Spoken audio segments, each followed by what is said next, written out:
24 is die silwer bakkie wat ek gery het.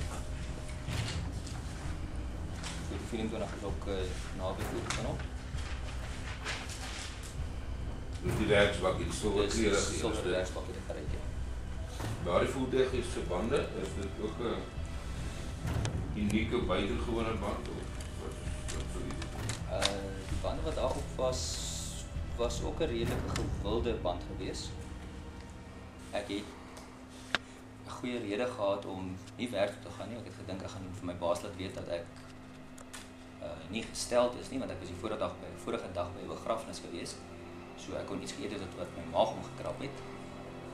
En dan gaan ek vir my dame soek wat op die strate werk wat ek dan die oggend saam kan spandeer. Ek weet regtig wat om te doen nie. En toe het ek gery. Ek het my vrou gebel en vir haar gesê daar's polisie by die huis en ek is nie seker wat die omstandighede is nie, sy wil vir my gaan uitvind. Ek gaan net 'n bietjie laag lê. Wat het u gery? Ek het op daai stadium met my privaat voertuig gery met die Mercedes. Het u teen enige van die getuies wat in hierdie hof kom getuig het, 'n erkenning gemaak ten opsigte van enige van die 37 klagtes?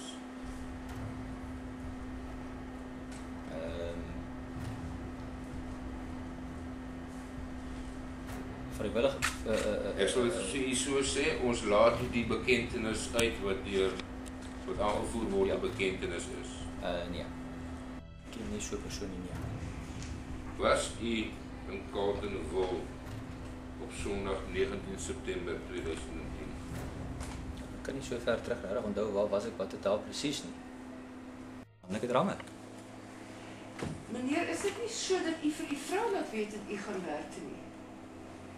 Ek het vir my vrou laat weet ek gaan werk toe, ja. Is dit nie so dat op die stadium toe u vir u vrou gesê het u werk toe gaan, het u reeds geweet u gaan nie werk toe nie? U gaan daardie dag rondry om 'n vrou te soek of 'n vroulike persoon te soek. Ek kan nie presies onthou wanneer ek vir my vrou gesê het as ek vir haar gesê het ek gaan werk toe, was dit voor ek gery het en toe ek uitgetrek het ek besluit om nie werk toe te gaan nie. So dit was 'n paar minute, 'n paar sekondes van mekaar af. Die geleenthede wat ek wel gekry het om omgang te hê, het ek dan maar gebruik.